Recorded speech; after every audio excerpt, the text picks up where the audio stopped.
Hello, everybody. Welcome back to Random Short Radio. This is the Carcast after USC's 41-28 win over the Stanford Cardinal up on the farm. The Trojans are now 2-0 in the Lincoln Riley era.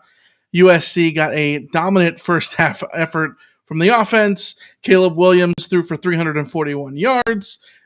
Jordan Addison had 172 receiving yards. It was a big day for USC's offense. The defense, not so much. But we're going to talk about that and more here on this Carcast. As always, you can follow us on Random Troy Radio over on Spotify, wherever you can find a podcast like Apple Podcasts. We are there. Our email address is randomtroy@fansetta.com. I'm your host, Michael Castillo, joined along with my co-host, Elisa Deratola. Hello, everybody. Hello. It is another win for USC in the Lincoln Riley era, and we are back live here on YouTube for everyone joining us. Bunch of people in the chat. A good thing to see. How you feeling after USC's big win, first one in the Pac-12, first Pac-12 win in the Lincoln Riley era? Your thoughts? That was weirdly exactly what I expected it to be. Okay. And that's a weird feeling because I'm often surprised watching college football. I mean, how could you not be watching today, this day of college football? It actually went exactly how I would have told you it would have played out. Maybe a little bit more nervy at the end than I would have liked, but it still was a game of huge, massive highs and, some reality checks, which if you asked me what can USC get out of a game against a Stanford team that we talked about before the game as being a bad team, a reality check that was that comfortable in the end, yeah, it might have been the best case scenario, to be honest. I think this game plays into what USC needs more than if it had gone a different way. So we'll talk about that. Yeah, this was in a lot of ways, it was the best offensive performance of the first half that you could think of. Dominating on the ground and through the air. All the big plays you could want were there. The long run by Travis Dye, the long pass to Jordan Addison, the beautiful screen, 2 screen touchdowns, one to Mario Williams and then one to Jordan Addison as well. And that's exactly what you wanted to see out of this offense. The defense, not there yet, but it's early, and we talked about it before. This defense was going to be a work in progress. The difference being, when you know the defense is going to be a work in progress, you need the offense to come through. That's what happened in the first half. Stanford turned the ball over 3 times in that first half, and SC got 21 points off those 3 turnovers. And that was the game right there, because we had talked about it in our preview that Stanford tends to play up to SC in these kind of moments. David Shaw does this thing, I had mentioned it, that he tends to, when he's an underdog, he tends to play SC and Oregon weirdly very well, and you almost never know what to expect from Stanford in week 2, that it's way different than what you get for the rest of the season and whatnot. And in a lot of ways that did come true when you look at Stanford's offense and how they slice SC's defense like butter, and SC's defense was not good for most of it. However, if you're going to give up that many yards like they did, 441 yards, 220 on the ground, 221 through the air, and Stanford was super balanced like that, you better force turnovers. You better force them to get off the field at the end of before they end their drives with points. SC did that, and SC's offense paid off all of that frustration by scoring a hell of a lot of points of their own, 35 in the first half on the first 5 drives, right? So, this is sort of what you would expect in year 1, right? The defense kind of sputtering because look at how bad the defense was last year, and the offense, knowing all the pieces that SC has, kind of putting it all together. Yeah, and that's where we have to find that balance, right? Yeah. Between this offense that can clearly put up a whole lot of points and a defense that is going to be vulnerable throughout the season. But one of the things that I really liked about this defensive performance compared to the Rice performance, I thought that the the turnovers against Rice were opportunistic. Rice's receivers were dropping passes, and USC's defenders were getting under the ball. Yeah. In this one, I really felt like USC was forcing the turnovers. The 2 interceptions are from tips by USC players. The fumble is both of the fumbles are forced fumbles. Those weren't given to USC. They were takeaways, not giveaways. So to me, that shows that this defense is coming in with a mindset of making those plays, of not just being opportunistic, but creating their opportunities. And I think that's a positive. At the same time, what can you say when you give up the yards that USC gave up? And what can you say when you turn a very comfortable lead into one that requires you to keep your starters in late in the fourth quarter? I think that's definitely something that is going to be a feature of this season. And you know, you and I spent a lot of time arguing with Stanford with USC fans over Stanford this week, while acknowledging that Stanford is not good, opening up the idea that of course Stanford could upset USC. And today I think played out exactly like that. Look at every game in college football this week. I didn't think Texas had a chance in hell against Alabama. They lost by 1. I didn't think Marshall would have a chance against Notre Dame. They beat them. Yeah. I didn't think like App State. I didn't think they'd have it. Well, I did think App State is App State, so I do just tend to. There's a certain upset that I don't even know if you'd call it an upset that has been bandied about in the chat already. One in Lincoln, Nebraska. Yes, Clay Helton's Georgia Southern, who I was very happy to see him beat up on an FCS team in week 1. His Georgia Southern went off against an FCS team. Good for him. Goes out to a bad Nebraska team and makes them look bad and gets that win. I love that for him. But that's the point. Any week, any team, Washington State beats Wisconsin. Who would have guessed that? Yeah. Washington State beating Wisconsin. I mean, all of these things are possible. Even bad teams can do these. And when you're a team like USC that, I'm sorry, guys, I love this team. Oh, you guys should have seen me. Michael can attest. I love this team. Like Caleb Williams and Jordan Addison and Mario Williams and Travis the GOAT Dye, my guy Dye, Austin Jones, all those guys. I love it. There was a point in the second half when things were going so poorly for the offense. And that poor offensive performance is something we're going to have to discuss in depth, whether or not now or on Monday. But where Caleb just threw a guy to the ground, and then Dye just threw a guy to the ground, and Austin Jones just showed that toughness. Like, that edge that they have is, I love that edge that they bring to the game, to the team. This offense is so much fun to watch. And the defense, very, very, very flawed, extremely flawed. But I love how hard they play. I really do. Like, I think they play hard. You can't accuse them of not playing hard. But the fact remains, this is a very flawed team. Yeah. A very fun, great team, rootable team, but flawed. And I think this game encapsulates that 100%. Everything you could have thought of going into the season about, guys, the offense is going to be good, but there will be some growing pains. Well, guess what? The growing pains showed up in the third quarter. And guess what? It impacted the way the game went. Like, this could have been a 60-28 game. We're having a slightly different conversation. Yeah, or the inverse. And I think that's the point for me, is that this is absolutely a game that we've seen happen before. If you take away the scores, you just see all the little things happen. You take away the last play of each drive, right? We've seen all this happen before. But it ends the other way, in which Stanford finishes off their drives.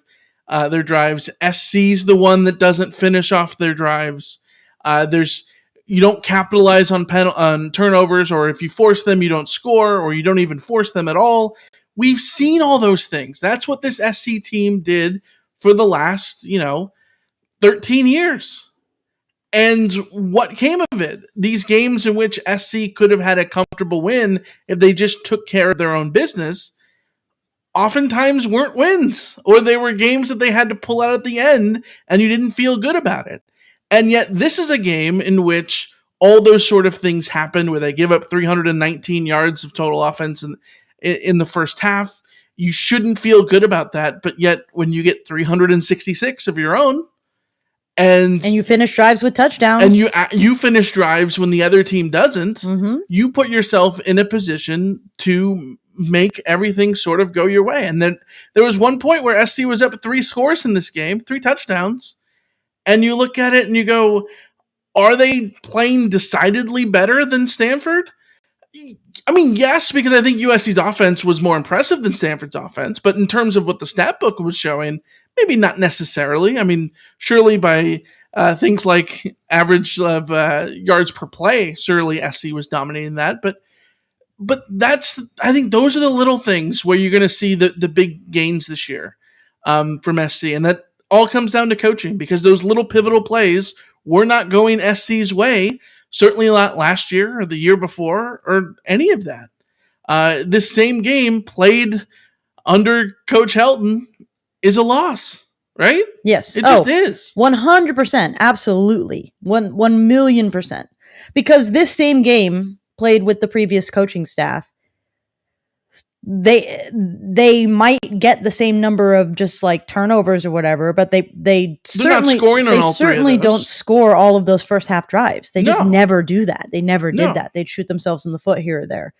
And consistently throughout the game, what I liked about this offensive performance is the first half was very clearly like, this is easy. Yeah. This is easy. Maybe some questions about whether or not Stanford made some adjustments that USC didn't adjust to particularly well.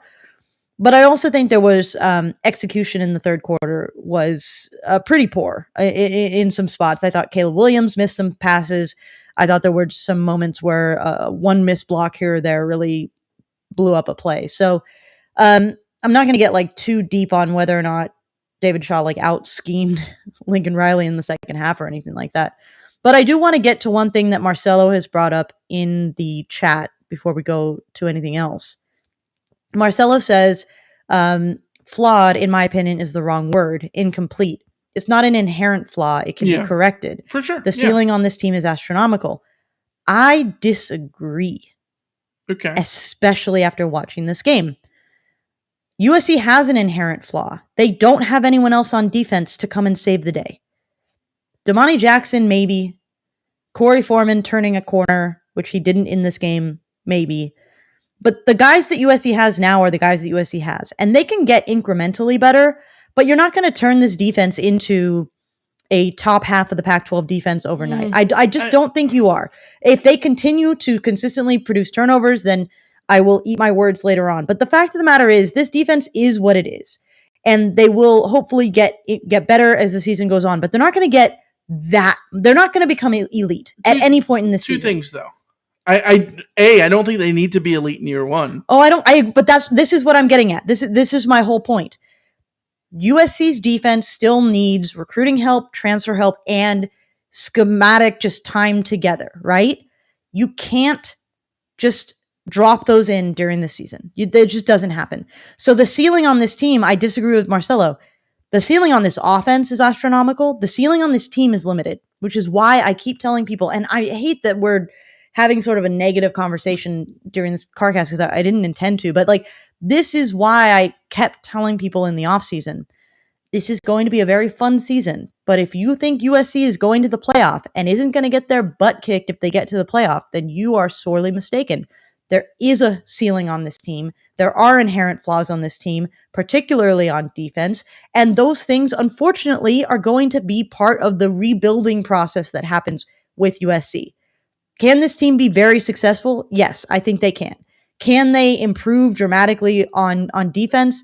I mean, I would hope maybe. I'm not going to bet on it being a flawless transformation that suddenly turns a weakness into a strength. I think this defense, so long as they keep creating turnovers, will be something that can hold on as long as USC needs them to hold on in a game like this with Stanford. But Stanford is still one of the worst offenses USC is going to play this year. I don't know about that, to be honest. I think Stanford's offense might just end up being just fine. Yeah, it's hard to say. Certainly, their defense is Stanford's defense is not good.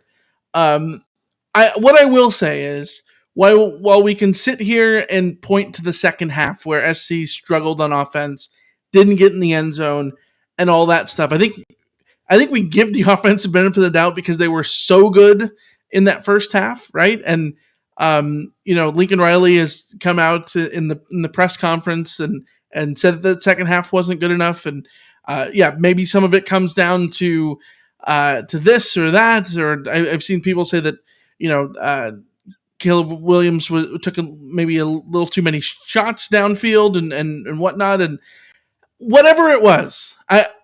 To me, even if you point out those things, I think you also have to point out how the defense got better in the second half too.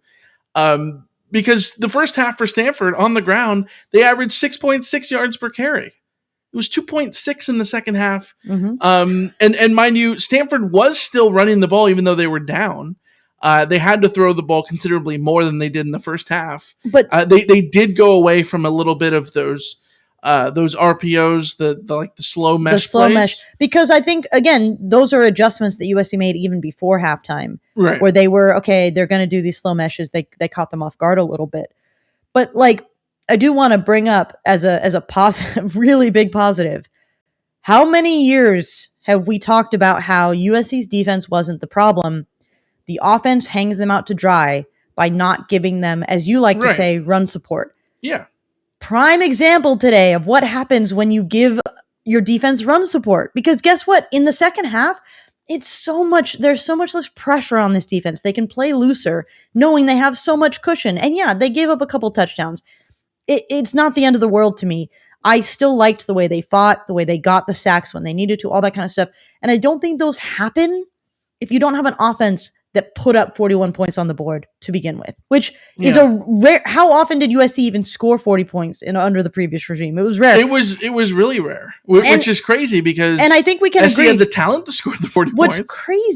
What's crazy is that the first half performance was incredible, but 4 quarters of play, this was a subpar offensive performance. USC legitimately, if they play at 50% of what they were in the first half, they score 60 points on this team. USC should feel disappointed they only got 41 points. What a world to be in where we can sit here and say USC should be disappointed with their 41-point performance. I love that for USC. I love that for Lincoln Riley and this team. I love that for the fans. I love that for everybody. That is a really great feeling, and I think it's the kind of thing that will ultimately help this defense get to a point where they can get more stops when they need them because it's not on them. It's not, they don't have to play tight. They don't have to play worried. Yeah, 100%. And we're going to see how these things kind of grow and go on as the season comes. I mean, the next 2 weeks are going to be 2 tough games at home against Fresno State. We know how good Fresno State is. That's no secret. One of the best G5 teams in the country, and they've been that way for literally decades now. And then an Oregon State team that is really good on the road in Corvallis, the place where your hopes and dreams go to die. Where we have a lot of trauma to exercise. Yeah, every team in the Pac-12 seemingly has trauma in Corvallis. Which, by the way, those 2 teams are playing right now. By the way, when this Carcast is done, USC fans, do yourself a favor, turn on CBS Sports Network and watch USC's next 2 opponents. How often does USC get to watch? You get your next 2 opponents, including an out-of-conference opponent, playing the week before you play them. Oregon State is playing Fresno State at this very moment. So that'll be a good chance. Doesn't exactly happen. No, it'll be a good chance to sort of get a look at both those teams. I think you and I both agree that those teams are more of a threat than Stanford. But if USC's offense plays at the level that they can clearly play, I think USC has to go in and say, we just have to just overcome these guys and prove that we are for real. Yeah. If USC gets through those 2 teams with victories, you guys will not have to listen to me say, slow the roll, slow the hype, slow the anything like that. But it's going to be a challenge. It's going to be a huge challenge. And this is why I keep, this is what I was sort of saying earlier too, is I like that Lincoln Riley gets to go into practice, the next practice, and say, guys, that wasn't good enough. Well, that's one of the things I thought about is that you look at this game and in a lot of ways, it reminds me, in the first half, I kept thinking of the 2005 team. And for a lot of people, they talk about 2005 USC in glowing terms. I don't. Honestly, I don't. Because that defense was atrocious. think it was probably Pete Carroll's worst defense was that 2005 Just team. think about the defense that took the field against Texas. Like, yeah, they were not good. Think about what the 2004 defense would have done. The 2004 team, if they were on the field against Texas, Vince Young never gets all the endorsement deals he does because he never has that game. Yeah. Like, it's a completely different world if you have Grudegood and Mike Patterson, Sean Cody, and all those guys on the defense. The funny thing is, who they didn't have in 2005. Would the Ting brothers play on this defense? On this year's defense? Yeah. No. Which says something about the 2005 team. I mean, outside of last year's defense, I don't think the Ting brothers suit up for any other defense. No. Yeah. But no, to go back to 2005, what was the story about 2005? The offense was so incredibly good. And yes, the 2005 offense is better than the 2004 offense. But the 2005 team was not nearly as good as the 2004 team because the defense was flawed. But the offense covered all of that up, and that's why you had the lead up to that game in the Rose Bowl against Texas, where ESPN is doing this daily thing.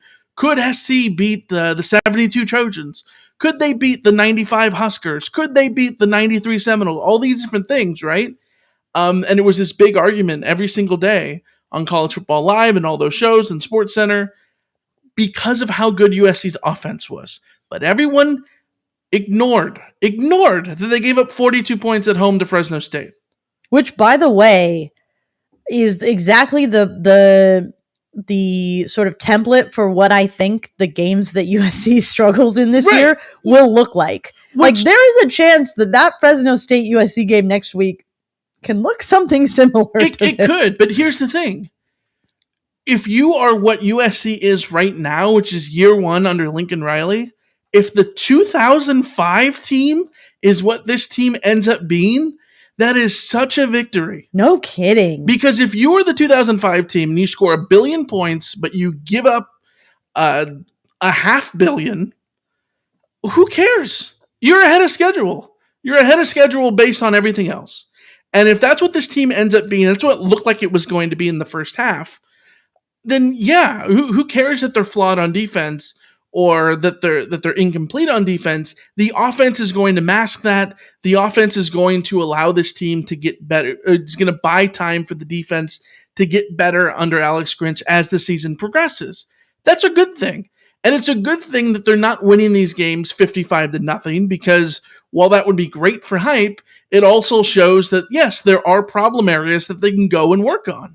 Yeah. That in year one, I think that's not the end. That's not the worst thing in the world. It's year one. To be where USC is at, for me, in year one, this should have been a 3-year rebuild for the next coach. It really should have been. Yeah, but when you hire Lincoln Riley, you shorten the time span. When you have the transfer portal, you shorten the time span. Right. USC's offense is already at a level that I did not sort of even imagine was possible this quickly. Yeah. And that's a reflection of how good Caleb, and I mean, there was a graphic up during the game showing Caleb Williams, Travis Dye, and Jordan Addison what their numbers were, and it's like I was looking at it going like, none of them were in Cardinal and Gold last year. Like, what a world to live in! That this is the way that it is, and there's a lot more that are contributing. Like, how great was it to see Lake McCree get a touchdown? Love seeing him come through. Mario Williams had a couple of really great plays. Like, there's guys all over this team that are just very easy to root for and that can really take it to another team. But I lost my train of thought. So, all right, let's walk through the stat book a little bit. I want to get your thoughts on. Let's start on offense. Start about the positives for USC. 41 points tonight. 35 of those, of course, in the first half. USC scores on their first 5 drives pretty flawlessly. Caleb Williams, 20 of 27, 341 yards through the air, 4 touchdowns, a passer rating of 229.1. Those are numbers you have not seen at USC in recent years. That efficiency you have not seen at USC in recent years, and it looks pretty darn good in the stat book. How would you assess Caleb Williams tonight? And those numbers don't even do the first half performance justice. They're not even as good as they could have been, right? No, because if I thought he had a rough third quarter. I thought Yeah. he suddenly was missing passes that he was at least putting near the receiver earlier. So he definitely had a little dip there, but the stat sheet doesn't show how effortless he made it look in the first half. Like that long bomb to Jordan Addison, perfect spot, thing of beauty. Yeah. I mean, and I could sit here and praise Caleb Williams because he clearly can navigate this beautifully, but like I just want to shout out the play design, the execution, shout out the offensive line for giving the support that they needed to give in this game with the attitude that they came in with. I'm thinking about something that Nick Saban said after the Texas-Alabama game, where he was talking about Bryce Young and how good what makes him so good. And he gave the laundry list of things that is impressive about Bryce Young. And then he ended it by saying, but a quarterback also needs the people around him to play well. And It's hard to be a quarterback when the players around you aren't playing well. And clearly, Saban, that's a shot at Alabama's players who weren't playing particularly well around Bryce Young. But I think that in this game, Caleb Williams, it's so easy for him in part too, because the players around him are playing well. The coaches are putting him in a position to succeed. And how many times have I said, put players in position to succeed over the last few years? And that's it not in a positive sense, saying like they aren't doing that. So Caleb, I just think he is like the perfect gemstone to fit onto this arrangement of what would you say, the like on a ring or whatever, like the perfect thing to just fit in there and have that all come together. Isn't it crazy to you that he's a sophomore? He's so young. Because like I look at it and, he's been anointed as, a Heisman candidate and all these things in the preseason. And then you look and you remember, well, he only played like 8 games last year. He didn't start until the middle of October, took over and all these things. And while he was very good, like there's part of me that all off season is like, yeah, but like he was still a freshman last year. He has, and all these things. He has less than 1 season of starting experience. Yeah. And then you look at him, how he's been so far through 2 games. And it's like, the dude looks like a redshirt senior. He plays like what USC expected out of Sam Darnold after the Rose Bowl. And he plays like what SC expected out of Matt Barkley after the 2011 season when he came back for his Heisman campaign, right? Those 2 guys never got to that level. Caleb Williams is at that level in his first year as a Trojan and in his sophomore season. Think about what the last... I know it's only 2 games, but like you can just see the way that the confidence that he has and all of that. Think about what the last 12 months have been like for this dude. Like, he gets to... He's in Oklahoma. He's not starting, dealing with the frustration of that. He talked about this on his mental health PSA about how, it's difficult to not have things going the way he wanted it to go. He gets the starting job. Lincoln Riley leaves him. He plays in a bowl game. He enters the transfer portal. He spends a month and a half deciding if he's going to transfer or where. Picks USC, signs a bunch of NIL deals, does spring camp, does summer workouts, does fall camp, starts at USC. Like, the 12 months that this dude has had, all the while having to deal with Oklahoma fans in his mentions constantly berating him, all the while having to deal with uprooting his life to Los Angeles, getting to know an entire new team, getting to know an entire new city, all of that kind of stuff. Like, dude, we moved a year ago, and I still feel like I'm recovering from being in a new apartment. That haven't been unopened. Yeah, there are literally still boxes in this apartment that have not been opened. We have little sound dampener things that we have not put up on the walls. Like, and we've been here for over a year now. So it's just incredible to me that a 19-year-old, is he 19 or is he 20? Whatever, a young person the age of Caleb Williams to be handling the stuff that he is handling. I could not be more impressed. And then you think about what he's handling on the football field. Yeah. Because just dealing with that personal life stuff would be a lot. And he comes out and he looks like he knows this offense like the back of his hand. It's just so wonderful to see. But also this game is a good reminder. He's not flawless. He's not perfect. He's going to have a third quarter like this occasionally. He's going to have a third quarter like that, but what did he not do in the third quarter? He didn't turn it over. Yes, he didn't turn the ball over. Yeah, Caleb Williams' worst quarter of football for USC so far involved having to kick a field goal, kick 2 field goals and punt once. Like, that's not bad. Yeah. And those growing pains are going to happen. It's perfectly okay, but like, just think about what he's capable of. It's beyond. It's just beyond anything. Yeah, 100%. And for me, he can slide. Who's the last USC quarterback to slide? Yep. Slovis, not so much. Max Brown, not so much. There's been dudes who just could not slide. Travis Dye quote that just came in. My guy Dye. Yep. Who only became more my guy in this game, by the way. My guy Dye. I've been on a lot of good teams. This is the best team I've been on. I believe that this is the best offense he's been on. I'm not going to lie. I believe he's won a Rose Bowl. Is that true? Yes, I believe this is the best offense he's been on. Yeah. Well, but the crazy thing is, if USC had Oregon's defense from when Travis Dye was on that team, USC would be a playoff contender. The crazy thing is, he's played with Justin Herbert, so he knows what a good quarterback is. Mind you, I don't think anyone expected Chargers Justin Herbert to be what came out of Oregon. But, seriously, that's a whole different discussion. Seriously. All right, let's talk about the running game. SC runs for $164, averaging 4.6 yards per carry. It really all comes from Travis Dye, 14 carries, 105 yards, first game hitting the century mark for the Trojans in his career. And adds a touchdown, a 27-yard touchdown in which he had a hole that was wider than the Grand Canyon, basically. We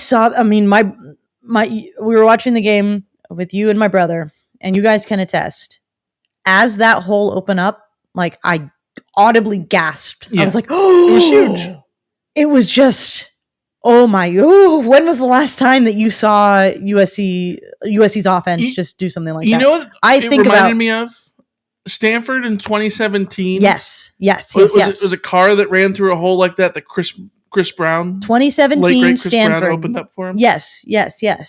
And yeah, that was the game where it was like, oh my gosh, this offensive line may be legit. Oh my gosh, Chris Brown. What a game from him. Oh my gosh, like, you could drive a truck through that hole.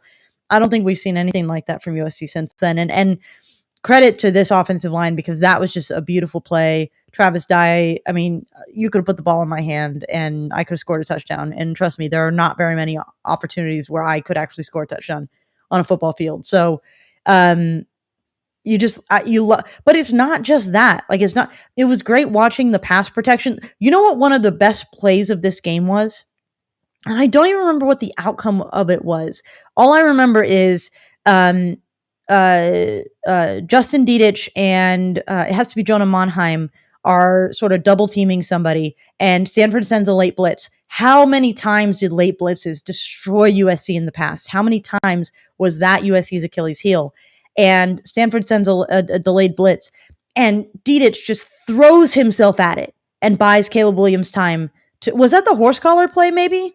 I don't remember. I think in terms of the big blocks, I think of the one where Travis Dye makes where Travis Dye comes back. No Rocky play. Yes, no blocky, no Rocky. I'm giving him credit for that one. And then he had that run where it was like a scrum and everyone's pushing him. Yeah, there were so many of those moments, and it's just really, really nice to see from these players, because they're showing how much they want it, and I just love that.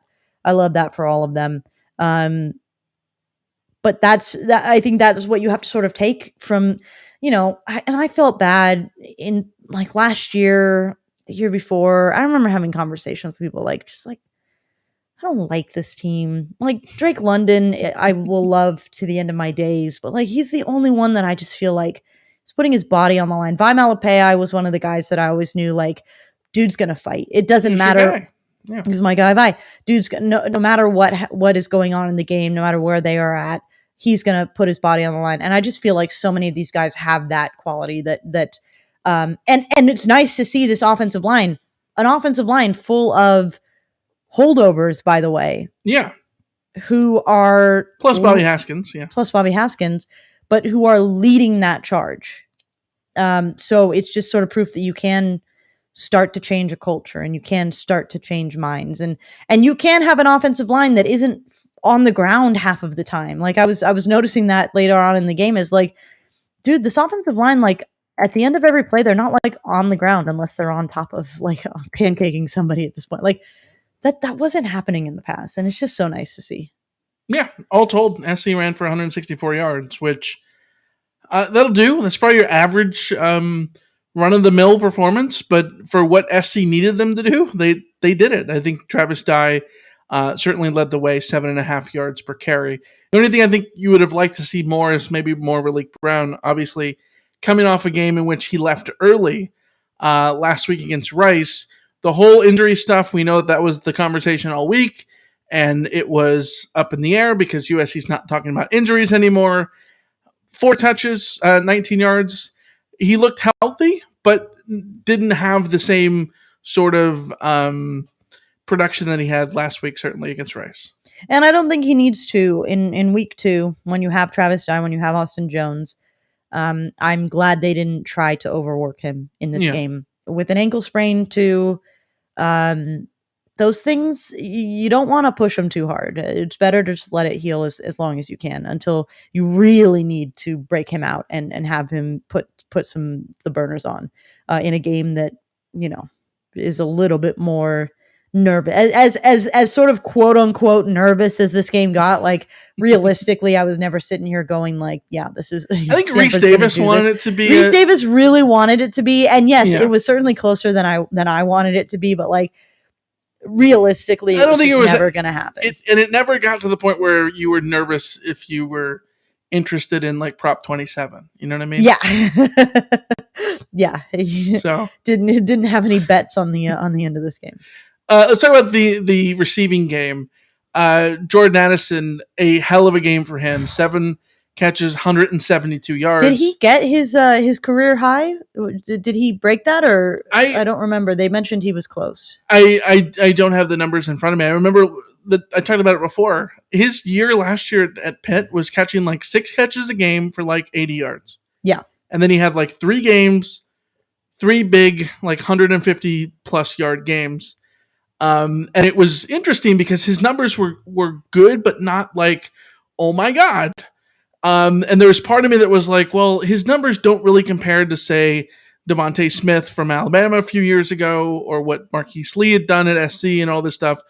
However, you look at the game today and it's like, yes, he's absolutely on their level.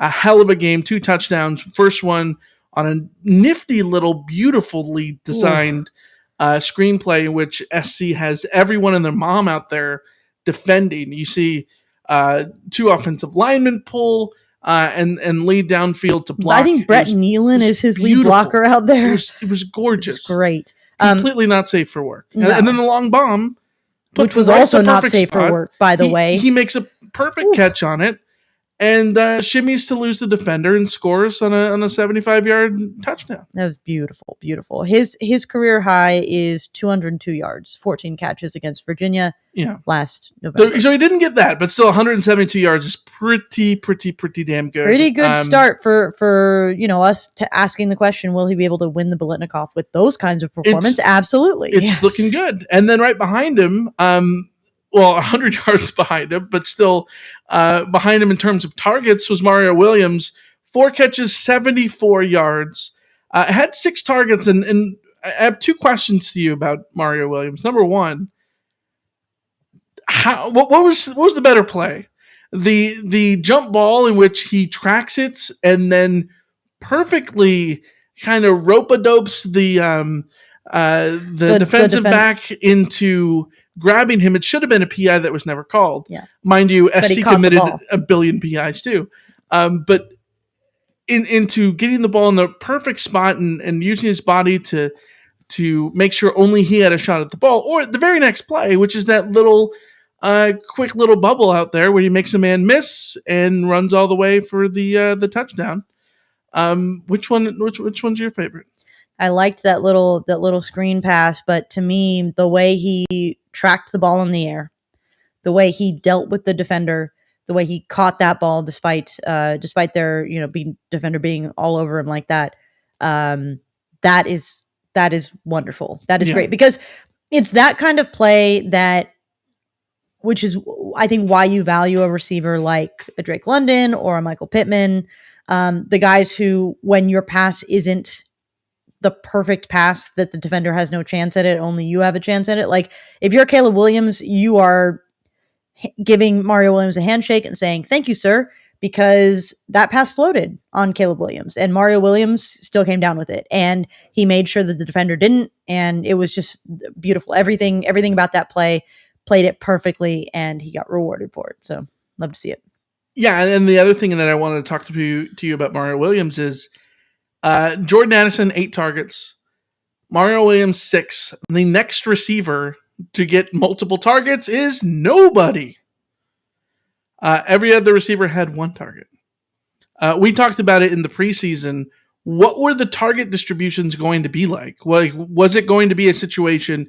Mind you, I'm looking at the numbers here. Someone might have had more targets, but of the people who caught balls, no receiver had multiple targets. What we talked in the preseason that, we assumed that Travis Dye would be the number 1 rusher for USC and that Jordan Addison would be the number 1 receiver. But who is going to be the number 2 for those things? I think in the rushing game, I think it's still up in the air if it's Jones or Brown. You look at the passing game and who's the number 2 receiver. Is it just flat out Mario Williams? Is it him? Like, the way the distribution worked tonight looks like it is. I think that's naturally going to be the way that it's going to trend. There will obviously be games where I think Brendan Rice will outpace Mario Williams, could even outpace Jordan Addison. But to me, it was always destined to be Jordan Addison and then Mario Williams. Not just because of his familiarity with Caleb Williams already, but because he's a talent, and he's gonna rise to the top. It will be like, part of me wonders though, was this a function of Stanford not being able to take away Addison or Williams? Because a lot of the times when Williams and Addison were catching the ball with space, and it's just like, I still every time it happens, I'm like, oh, wide receiver in space, oh my gosh, because it was so foreign for so many years. But I think that you could run into a situation where Stanford was giving USC those plays, and another defense might say Jordan Addison will not be receiving the ball, and at that point, then we're gonna see how they sort of spread the ball around. But that's the beauty of this offense, right? Pick your poison. If you want to take away Jordan Addison, fine, they'll find somebody else. If you don't want to take away Jordan Addison, fine, he's going to score 2 touchdowns. Like, deal with that. So I am very comfortable with Jordan Addison and Mario Williams as 1 and 2, with Brendan Rice as 2 or 3. But I think that this season you'll see all 3 of those guys shine. You'll have, I expect Taj Washington to be in that. You'll have Taj Washington featuring at some point. It's the offense is set up too perfectly to respond to what the defense does, that you're going to see a lot of defenses try to come at it one way or the other, and you're going to see the offense, the production of the offense, who gets the ball where, reflect that. Yeah, 100%. If you're joining us on YouTube, and there's a bunch of you guys that are, and we'd love to have you guys here, be sure to comment any questions that you have. We'll go through the comments and the questions over at the end. You can put question at the beginning of your comment, so that way we can sort of mark it and then go back to it. We've heard some feedback that sometimes it's a little short. You can just keep writing and in another comment, and we'll see that the 2 things go together too. So go ahead and add those things to the chat, and we'll get to that after we talk about the defense. Surely SC gives up a bunch of yards, 441. The big bulk of that came in the first half. When you look at what SC did individually, another big game out of Eric Gentry, 10 tackles, 8 solo tackles. Didn't get your breakups. We had those in the over-under. Couldn't get his mitts on the ball. You thought that he got one in the Max Williams pick, but it wasn't him. Caleb Bullock nearly got that one too. Yeah, the thing I will say, and the broadcast pointed this out, the 6'6" linebacker forces the quarterback to adjust his throw too. So like it's almost like just him being there and in a position to be capable of tipping a ball is his value. Sadly, the stat sheet won't show that. Yeah, 100%. The stars on defense, you look at tackles for loss. Anthony Beavers tackled and a half for loss. Look at that. Former Narbonne guy. Love to see it. By way of St. Bernard. Nick Figueroa with a sack and a tackle for loss. A couple of sacks for Solomon Byrd. And then there's this guy named Tuli Tuipulotu. I don't know if you've heard of him. 1 sack, 4 tackles for loss. 4 of them. Big game for, that was for Tuli. That was a big game for him. Good to see, especially at the end when, just to keep the game from being a little bit nervous, USC came out and had probably their best defensive drive of the game in that last nope, Stanford. I'll call it the nope Stanford drive. So it was really good to see him come up when it really, might have gotten a little bit nervous or dangerous there. I'm trying to think. So Eric Gentry has impressed me a lot. He really has. I still haven't gotten over like his body type at linebacker. It's still weird. By the way, rest in peace to. Well, I hope not rest in peace, but our condolences do go out to Eric Gentry and his area. Tough moment for him in that third quarter and the fourth quarter. Hard moment for him to deal with, but he got through it. Yeah, that did not look fun at all. And by the way, a hell of a play for Tanner McKee on the next play to go right after him. Yeah. That's of course what you should do. Yes, absolutely. Yeah. I still think that this secondary is vulnerable because it just feels like they don't have a good sense of like where they're supposed to be. Like I just think they're too easy to pick apart. And that's going to be something that I hope that Grinch tightens up as the season goes on. I'm sort of torn on Mekhi Blackmon here. Because on the one hand, I thought he played well. On the other hand, is he going to have quite a few PIs, oven mitts on his hands in practice this week? Because the flags were flying on every play downfield, it seemed. So I guess that is something to keep an eye on. But the flags were flying, and I don't think a lot of them were the ticky-tack Pac-12 ones either. I think they were like most of them were like, yeah, that's just going to always get watching called. SEC games today. There were a couple that I just thought the SEC get away with that in their the SEC. Understanding of what contact is very like different, not real. You know? It's a completely different sport, basically. Yeah. But no, at SC downfields, with the corners, Mekhi Blackmon especially, rough night, I thought. Yeah, for sure. At the same point, if you're going to trade, giving up a ball downfield or being a little handsy, I don't hate it. The ones that hurt are the ones that are on third down. The ones that are downfield, the ones that keep drives going and sustaining late in the second half, and that, it never got into squeaky bum time. Yeah. But it certainly could have if there was another PI or two. There were a couple that I was frustrated because of the ball. It wasn't uncatchable in the sense of like the refs won't throw the flag because it's uncatchable, but it was also uncatchable in the sense that you didn't need that contact because that ball wasn't going to get caught. So I think again these are things to work on. As what we talked about earlier is like, how much can this defense improve? Well, those are the areas where the defense can improve. Those penalties and all of that kind of stuff. So it's one of those things. You just need to see something more steady from the secondary.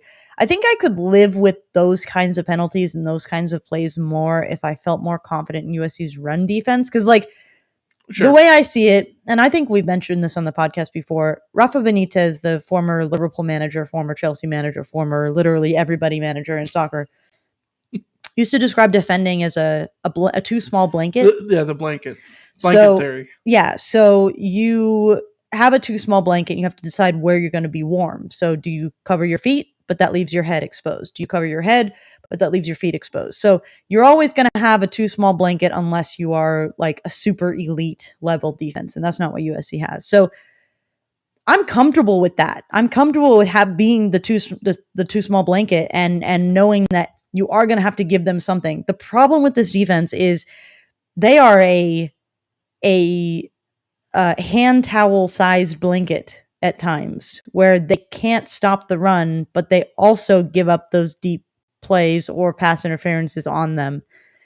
And I want this defense to figure out one or the other and just live with that. Yeah, I still think it's too early to say I mean, clearly through 2 games and given who they've played, I think the rush defense is decidedly worse. Yes. So I think it's too early to really have a judgment on the pass defense. It's certainly an unsatisfactory judgment because this is a team that's forced 6 interceptions in 2 games. Yeah. And yes, a lot of the Rice ones were tips, and those could have gone any direction. And you know of games in the past that those didn't go SC's way. There's right? luck involved, yeah. Yes, but at the same time, there's still 6 picks in 2 games. SC is finding a way to get those things, and you have to create your own luck at some point. I think that USC has done that in a lot of ways.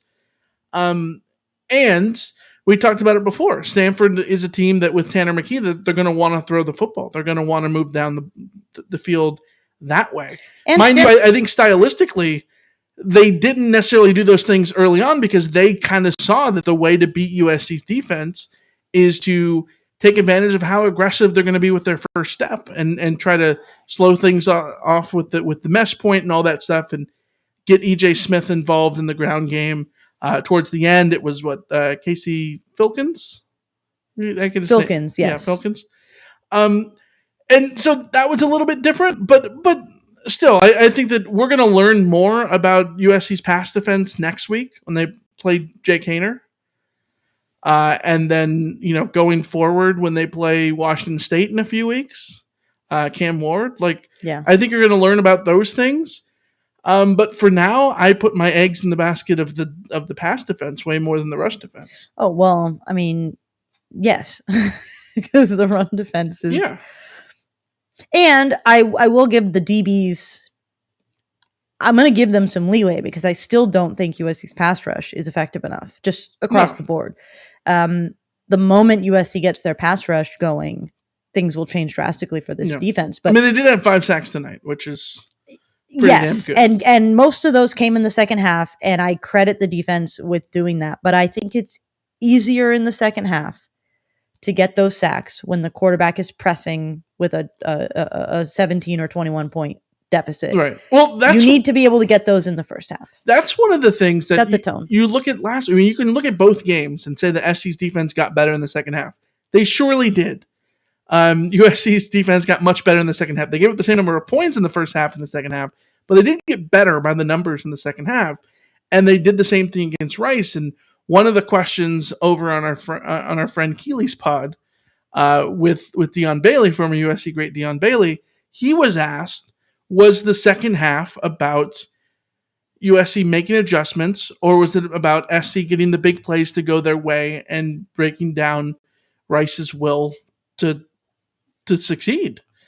And he thought it was more about the will. And I think that is something at play here too. Mind you, Stanford certainly never gave up in this game. No. But it is a completely different game for your mojo and Stanford's, confidence when you're able to score on literally every drive and put the pressure on Stanford to know that they have to do the same thing too. Yes. And that's exactly what I was getting at earlier.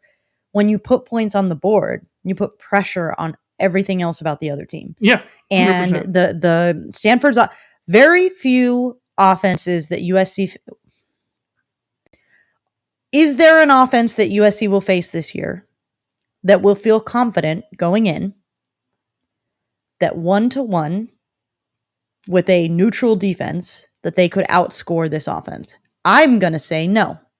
Now, they might tell themselves, but Utah, we just saw, Florida, I think Utah could. No, okay. Utah could be the one. That's the only one I was going to go with. Hold on. We're saying that they're playing against the same defense? 1-to-1 neutral defense, yes. So it's not USC going against USC's defense. Because the other thing is, I absolutely think that Utah could score 60 on this USC defense. Yes. If they play like they did in the first half. You know what I mean? If USC played this USC defense, they could score 70. Yes, I believe that too. Yeah, 100%. No, with all due respect. But so that has a psychological impact, right? Yeah. And I think that talked about, like, you play tight when you know you have to score. Mm-hmm. So Fresno State is going to come in. I've played Madden. I know how that works. You know it, yes. Fresno State is going to come in and know that they have to score.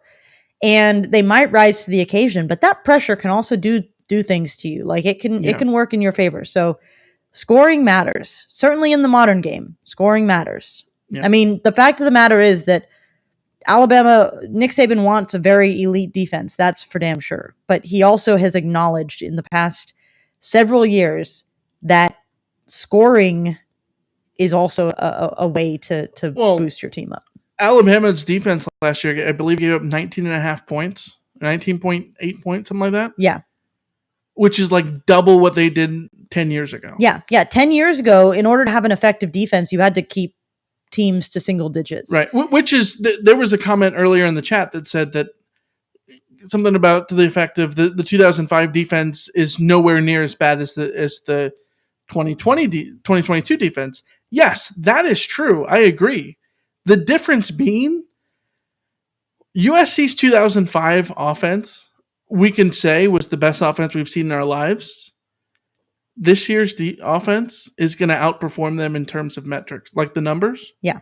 Because the game has progressed. Like, the numbers are just different. Just remember, Cody Kessler owns most of the USC passing records. Yes. Right. Like that's just like the game has evolved, right? Like, in terms of numbers, things are different. Like, that team, the SC team averaged, I want to say, like 48 points a game or whatever. Yes, averaging 48 points a game probably is going to be, top 2 or 3 in scoring offense. But, like, given what this USC team did today, like, they could have scored at least 2 more touchdowns. Yeah. And certainly the 2005 team could have scored 70. I mean, they scored 70 multiple times. So certainly that is a thing. But anyways, we got a bunch of questions. Let's get into that. Josh here on YouTube says, does USC get ranked higher than 8th in the AP poll? They're currently 10th. Plenty of teams have lost ahead of them. Texas A&M, Notre Dame. Did anyone else lose ahead of them? Are they the two? I need to pull up the... So it might come down to who watched the game and how long they watched. Yeah, those are the only 2 that lost. Because if people watch... Baylor's playing it out now, but I haven't looked up the Baylor score lately. For instance, if you are a sports writer for the AP and all you saw was...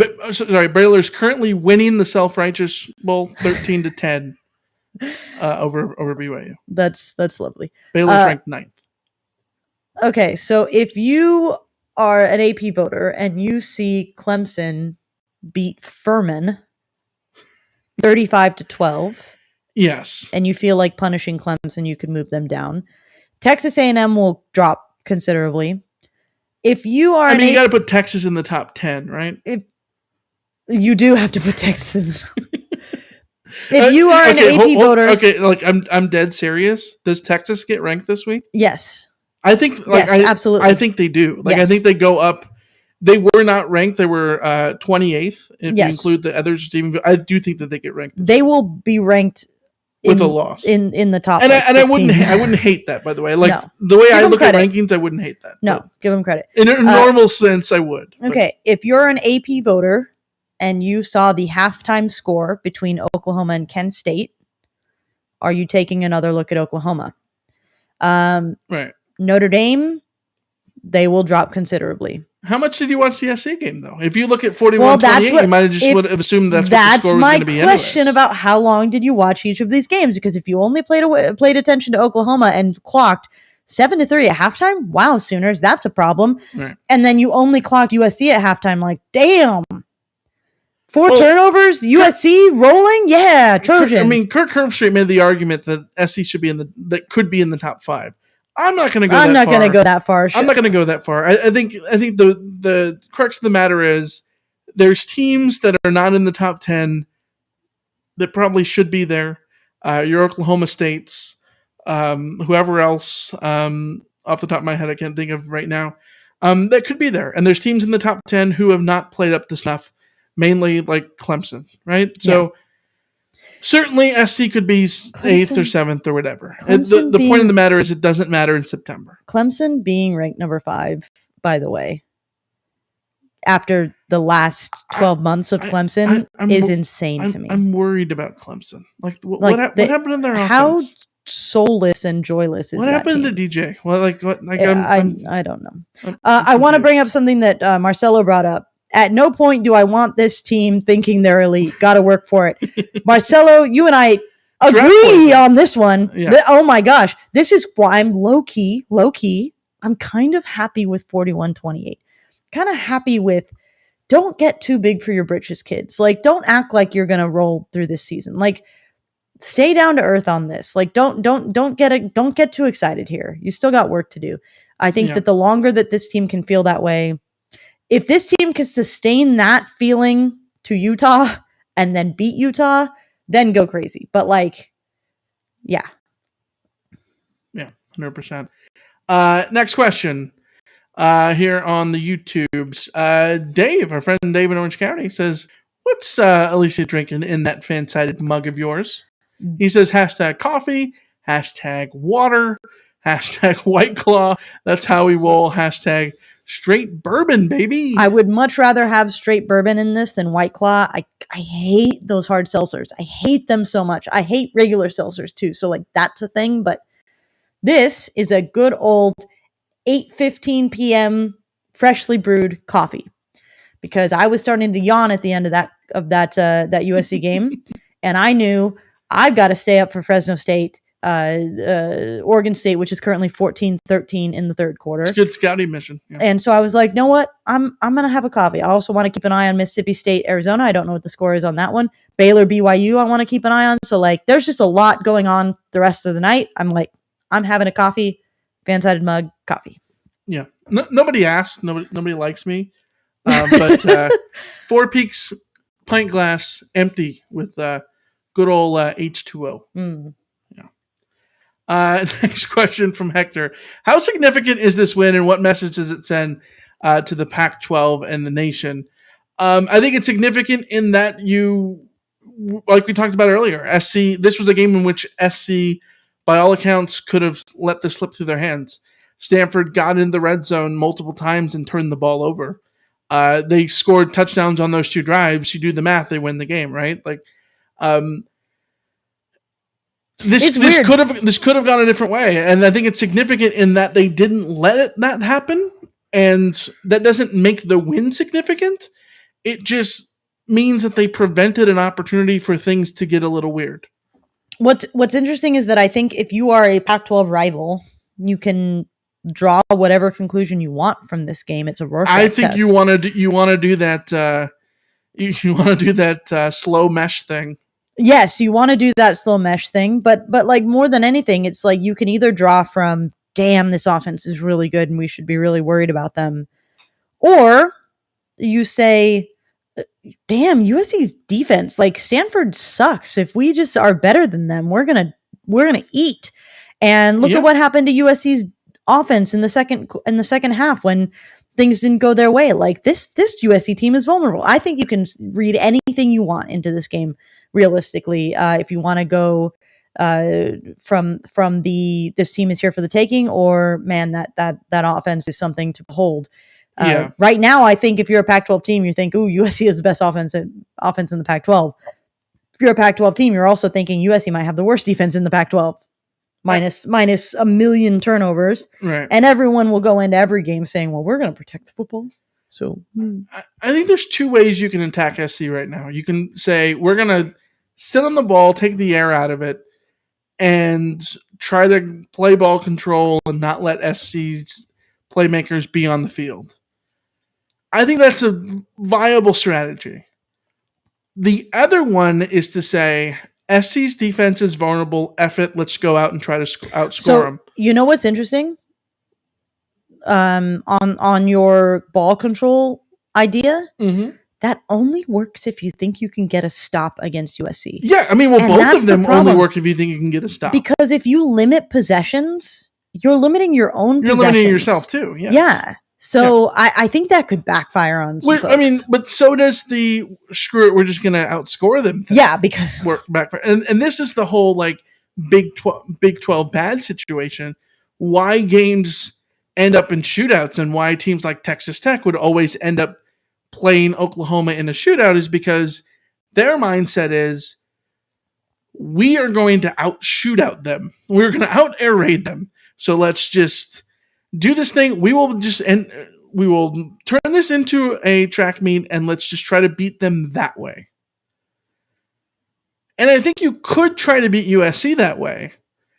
The problem is it's just very risky because, like we talked about it, this SC offense is better than any offense that they're going to play this season.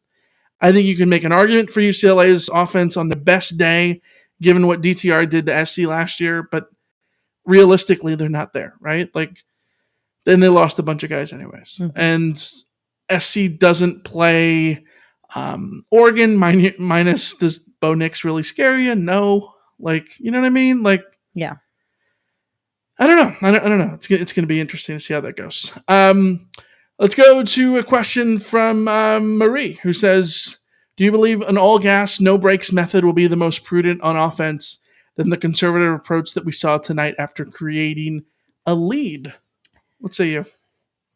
I'd like to go back and rewatch the game, particularly the third quarter, to get a sense of whether or not this was conservatism or just lack of execution. And I thought it was interesting because Travis Dye, I saw the quote floating around on my Twitter timeline saying, we just took the foot off the pedal and we shouldn't have. We took it off just for a little bit and we can't do that. We have to just put it on their throats all the way for 4 quarters. I agree with that. I don't know if that foot off the gas thing was a directive from like the coaches, in the sense that I'm not sure. I'd like to go back and check if Lincoln Riley changed what he was doing. To me, it looked like the foot off the gas was a mentality thing from the players on the field. And that is something that the players have to, I think, I trust someone like Travis Dye, someone like Caleb Williams to guard themselves against the idea of, oh, we're up big, so we can just, have a little fun now and just, do whatever. So I look forward to rewatching this game, or at least rewatching the third quarter and maybe addressing on the Monday show, like, was it conservative or not? Because I think that you can also just have a situation where guys lose their focus because they think they're done. They think the game is done and they can just sort of chill. Yeah, I didn't clock any specific thing where I'm like, oh, they're going very conservative. Yeah, exactly. And you just look at the basic numbers. They ran 18 times in the first half and 18 times in the second half. They threw 15 times in the first half. They threw 12 times in the second half, but I think Caleb Williams got sacked 3 times in the second half. So, and I thought a couple of those sacked 2 times in the second half. So it basically evens out to what they were doing run pass wise. One of those sacks was just an all out blitz that just caught him off guard, I think. Yeah. And Caleb Williams had runs too. Yeah. He ran the ball. Another one of those sacks was just, I think there were moments where maybe Caleb was a little bit comfortable and he didn't get the ball out of his hands. He didn't have the urgency that maybe he needed to, and maybe trusted that he'd have more time than he did. Because there were plays where he had plenty of time. Sometimes you just got to give up and get the ball out. So that's something for him to learn from as well in this game, and for us to remember that he is a first year starter technically, because this is only his 9th game as a starter. He hasn't even started 12 games in his career. These are going to happen. Yeah, for sure. Jay also says, what happened to the offense in the second half? Yeah, I think we'll rewatch the game and we'll talk about that more in the recap at this point. To looking closer at that for the Fallout episode. I think that's going to be a major theme of our Fallout episode, actually. Yeah, 100%. A question from Cam Lifestyles. How do you guys keep all these mouths full? A lot of the guys didn't even get one look. Kyron Ware-Hudson, Kyle Ford, Terrell Bynum, CJ Williams. A couple guys, only one attempt. Yeah, that's a valuable question. We've seen it in the past where USC's wide has had a thing where it's the Lee and Wood show and nobody else, right? You look back at we're talking about the 2005 team. Chris McFoy was not getting, pass attempts because they were going to Jared and Smith, right? That's just how it was. And that's the same thing that it was in the Lane Kiffin era, right? Like how many pass attempts was Brandon Carswell getting, right? Not the same number that Robert Woods was getting. But there's more dudes on this team in terms of depth that I think that are worthy of getting those of getting the ball there. And so that's why I thought it was a little interesting that it was so heavy on Addison and Mario Williams tonight. Because, yeah, I think that you do need to see what Kyle Ford can do, and you do need to see what Kyron Ware-Hudson can do, and what Brendan Rice and Taj Washington led SC in receiving last week against Rice. Where was he tonight? Yeah. And that's one of the things that that I think that who was it? I think it was Dave in the chat who was saying, like, you know what, when Jordan Addison is there, you got to just ride him. Like, that's fine. And I tend to agree with that. I know that you need to do a certain amount of roster management, but also he had 7 catches. He didn't have it wasn't like Drake London where he was getting targeted 18 times in a game. Yeah, exactly. And so I think you just let this play out the way it's going to. Kyron Hudson is going to have potentially games later on this season where he factors in more. Kyle Ford, hopefully. Yeah. Terrell Bynum, hopefully. CJ Williams, certainly, hopefully. But at the same time, for some of those guys, the clock is ticking faster than others. I think if you're Kyron Hudson and CJ Williams, if I'm, Lincoln Riley or the receivers coaches, I'm looking at them and saying, Jordan Addison is leaving for the NFL.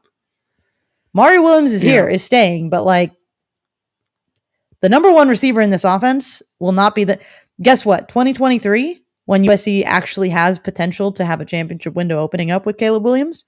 Yep. Could you be wide receiver 1? Absolutely. So let the competition reign. And if guys leave, they leave. We've already seen that you can shuffle one way and the other in the transfer portal. It goes both ways. Yeah, for sure. Lamont says, should we give the defense credit for giving Emmitt Smith's boy the yips while he was wearing his Super Bowl hat to be noticed? Yikes. I don't know.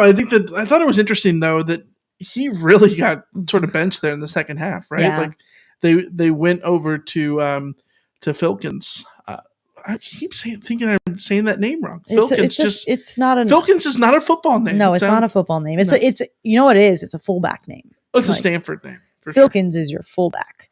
Yeah. But you can't fumble twice. I will credit USC's defense, as I mentioned earlier. USC created those fumbles. USC was putting hats on. The second one I didn't think was a fumble, but it definitely was when they reviewed it. Yeah. So I give all, and I came into the room in the second half, and I was like, I had this like galaxy brain idea. Like, let's galaxy brain this. You're Alex Grinch. You know this defense isn't going to be great this year. You have limitations. So you just put all your focus on, guys, we may not stop teams on the ground or through the air, but by God, are we going to create turnovers? We will be the greatest turnover-making machine defense you have ever seen in your life. And the guys on defense are like, yeah. Every practice, all we're doing is tip drills and punching out the ball and putting hats on the ball and blah, blah, blah. Like, I know I'm galaxy braining it, but like that's sort of what it feels like. Like, it's like, you know what? Fine. We're just gonna be the team that forces every turnover possible. And I'm here for that, not gonna lie.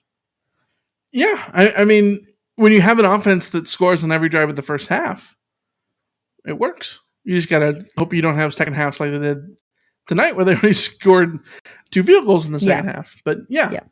If you can make that pay off, absolutely do it. Yeah, for sure. 100%.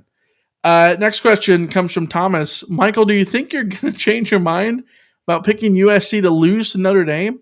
No, because I picked SC to beat Notre Dame. I have SC. I have SC at 9-3. That was my prediction before the season. I said 9-3 with the 3 losses being Stanford, Oregon State, and Utah. Well, SC just beat Stanford. So at this point, that my prediction already is wrong. But I have SC like winning the last 5 games of the season and ending on a hot streak. Because to me, it's what I said in the season predictions episode is that it's less about the wins and losses for me. It's about the eye test this season. And I think SC will be better as the season progresses. And I think that the only way to reflect that in the win total is to predict wins at the end of the year. And so looking at Notre Dame 0-2, mind you, I don't think a loss to Ohio State is any, like, there's no shame in that, right? A loss to Marshall at home, yeah, that's not good. I will say I think that Notre Dame probably ends up being better than they are now at the end of the season. They lost a bunch of dudes. They're breaking in a new quarterback. They're breaking in a new head coach who's never been a head coach before. So they're probably going to be better at the end of the season too, especially the way that they are now. But at this point, yes, absolutely. SC looks like they would be the team to pick in that game. What we can see now from 2.5 months from now. So that's where I am. They need a better quarterback is really their problem. Well, so that's were your alumni chats like really just blowing up? Like were people really upset? Yeah, the only Notre Dame fan I've interacted with today is my brother, and he was just. What is it Yikes. like when you go back to the reunions and they're like, "Wow, you don't root for us?" You act like I would go to a reunion even if I was a Notre Dame University. Well, you are a Notre Dame grad. Notre Dame high school. No, yes. Same thing. Yes. But I did want. I went all in on 10-2. My losses were to Utah and Oregon State, right? Yes, I believe so. Okay, so yeah, and Oregon State's going to be a tough one. And Fresno State next week is going to be a tough one. You can't tell me that Oregon State or Stanford or Fresno couldn't do what Stanford did today to USC, but better. Like, yeah, I think these are going to be fascinating games that are chess matches in a lot of ways. That I think USC should go in confident they can win, but you can't always know how things are going to go. Yeah, for sure. Current score update, according to Dave S. in the chat, Fresno State 16-14 over the Beavs. 7 minutes left in the third quarter. Mm-hmm. There you go. All right. Next question comes from Michael Johnson. Last week you commented on the gold and the gold on magenta fight on the back of the helmet. What about the gold fight on emoji on the front of it? I don't like either one of them. Okay, so here's the thing. But they're not my hill to die on. It's not for me. I understand it's not for me. I still don't notice them. Like, I know they're there, but I don't notice them. So clearly I don't mind them. Okay, you know what it's going to be? It's going to be like the ads that the NHL teams put on their helmets a couple years ago. I do not know what these are, but okay.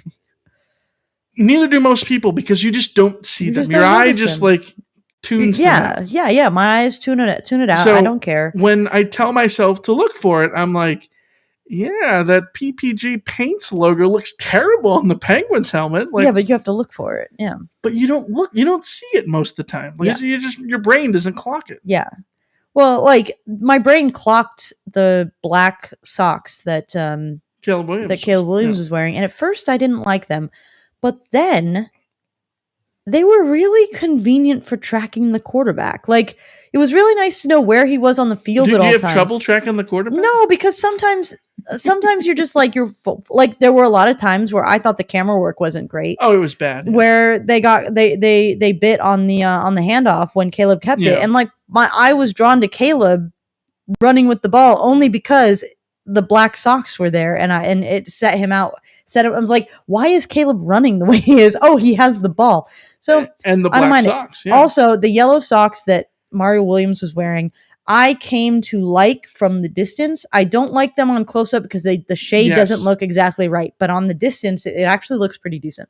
Okay, so our pal Shotgun Spratling tweeted out a picture of it. Oh, And I was like, oh my God, this is the worst thing I've ever seen. Cringe, cringe, cringe. And then as the game went on, I'm like, okay, they're kind of cool. they kind of work. They kind of work. The only problem is, yes, when they zoom in, they're not the same shade. Yeah. Yeah, that's a problem.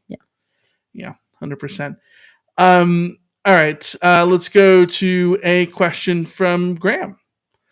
Michael, are you a bigger Jacksonville Jaguars fan than Jason Mendoza?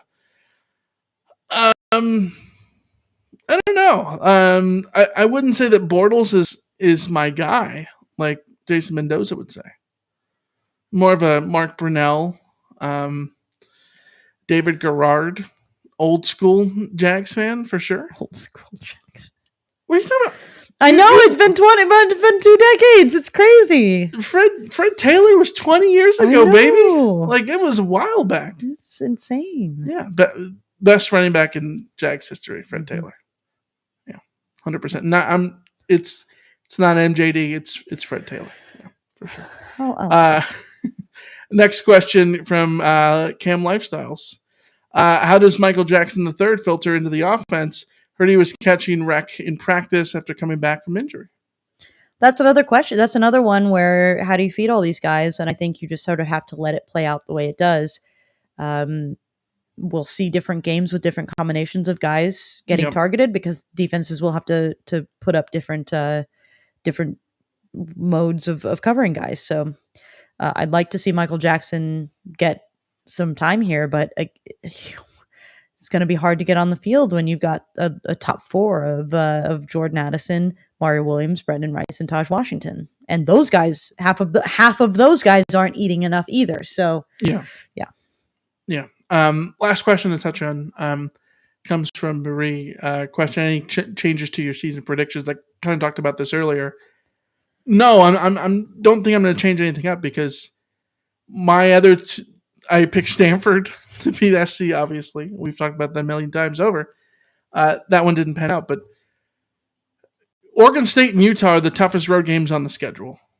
And I think both of those teams, I think we would agree, are better teams than Stanford and Utah. So, than Stanford. So, given what Stanford did tonight and how different this game could have gone, I'll keep them for now. We'll see when we get to game week. Yeah, I am fairly confident that USC will lose to one of Fresno State or Oregon State. I'm going to stick with my Utah prediction. So the rest of my predictions, my 10-2 is still intact. Yeah.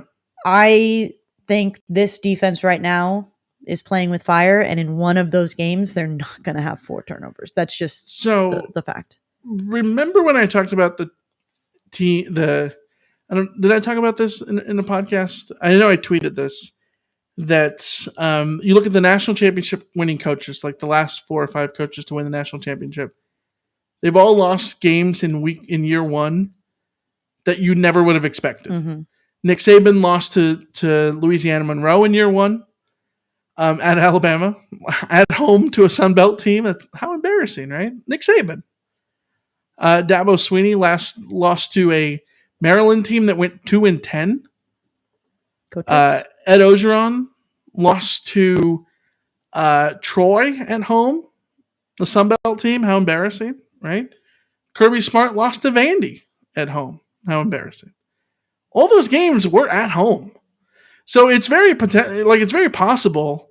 And you look at the SC schedule, I don't think it's crazy to say that the scariest home game USC has on the schedule outside of Notre Dame is Fresno State. Is that scary? I mean, is that wrong?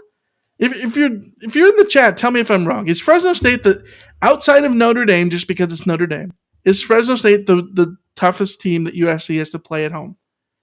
Well, Fresno State is now up 22-14 on. That's State. More evidence to that, right? I respect Jeff Tedford as a coach. I respect that team and what they did under Kalen DeBoer. Largely are back. I respect Jake Haener a ton. I think that Fresno State certainly, like I've said, I think USC will lose to one of Fresno State and Oregon State.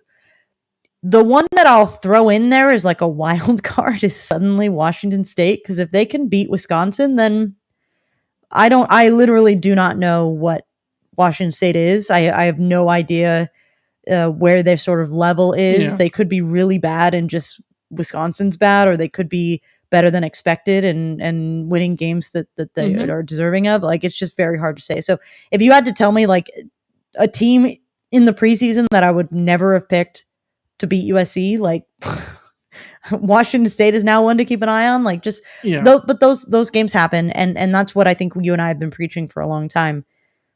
On paper, you can be favored. I mean, Rama Murdy just put in the chat, like, I think we can beat both Fresno State and OSU if we play at our potential. 1,000%. You're not always going to play at your potential, though. Like, that you're not, happens. But if SC plays their potential, they win every single game on the schedule, including Utah and including Notre Dame. Absolutely, yes. Yeah. I would agree with that 100%. You're just not going to play to your potential every week. I mean, did USC play to their potential this week? I don't think they did. No, I think on offense they did in the first half. I think that's all across 4 quarters, because the game is 4 quarters. Then the answer is no. Yeah. No. So do I think that's a bad thing week 2? No, I don't. I love that USC has room to grow. But you know, it's just, football is not, again, it's not a video game. So, okay, couple last things here before we wrap this up. So, just to confirm, Fresno State scarier than ASU? Yes. Right? Yes. Yes. Scarier than Wazoo? Yes. Scarier than Cal? Notice. Yes. Scarier than Colorado? Absolutely. So yes. And then you can decide later about scarier than Notre Dame or not, right? So outside of Notre Dame, Fresno State's the scariest home team game on the home slate. We can agree? Yeah. All right. JY says I'd be concerned about UCLA. Yeah, but that's a road game. Even that's sort of a home game at the Rose Bowl. So. We like a lot of Notre Dame and UCLA. I hate looking at the end of a season and saying anything definitive about games when we don't know anything about any of these teams right now. Like, no, certainly not. Yeah. Okay. I mean, we know what Colorado is. That's but we don't know 41-10. First of all, they had to drive down an hour and a half to Colorado Springs to get their ass kicked. Whew. That's not an indictment. I don't know what is. Last thought here before we wrap this up. The Fresno State game, you know who the official title sponsor of that game is next week? No. Dave's Hot Chicken. Okay. We know what we're getting for dinner. Not a sponsor of the podcast. We are just patrons. But Dave, regular patrons. Mr. Dave Chicken Man, please sponsor the podcast. I mean, you can call us. We have an email address. We will sit here during episodes with our plate of Dave's Hot Chicken and like eat it during the show. We'll have it product placement right here. I'll have a little podium right here. We can put it right there, just so that it's sitting there the entire time. And I'll be sitting here dipping my chicken in the Dave sauce and just eating it. And you all can listen to me chew and everything like that. But like, it was great. We would be great marketing people for it. Yeah, just email us, random@fanside.com. Mr. Dave. Mr. Dave Chicken. Mr. Dave, yeah. Not Dave and OC or Dave the Greater, but the other Dave. Hey, maybe that Dave does own Dave's Hot Chicken, just hasn't told us. Hey, now wouldn't that be a plot twist? I mean, that would be hurtful. It'd be hurtful that he hadn't told us that, you know, he has this chicken pass. Maybe is Dave's Hot Chicken an offspring of like Los Pollos Hermanos? I don't know. All right. Let's wrap things up there. Thank you guys for joining in. It's been a blast. We're going on an hour and a half now. It's been super long.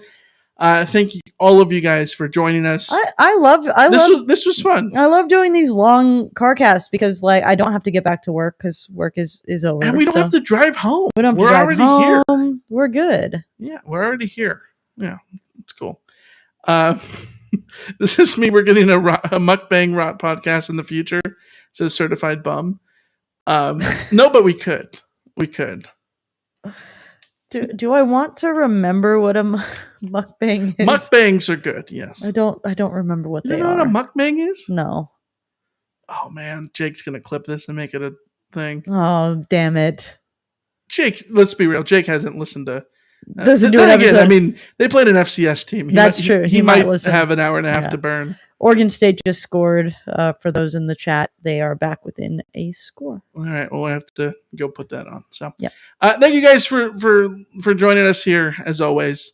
And you can email us rainoftroy@fanside.com. Our phone number, we still need to get that fixed. I'm sorry, we suck. We're terrible. We'll get it worked out. But in the meantime, email us rainoftroy@fanside.com. You can follow Alicia on Twitter at Penguin of Troy.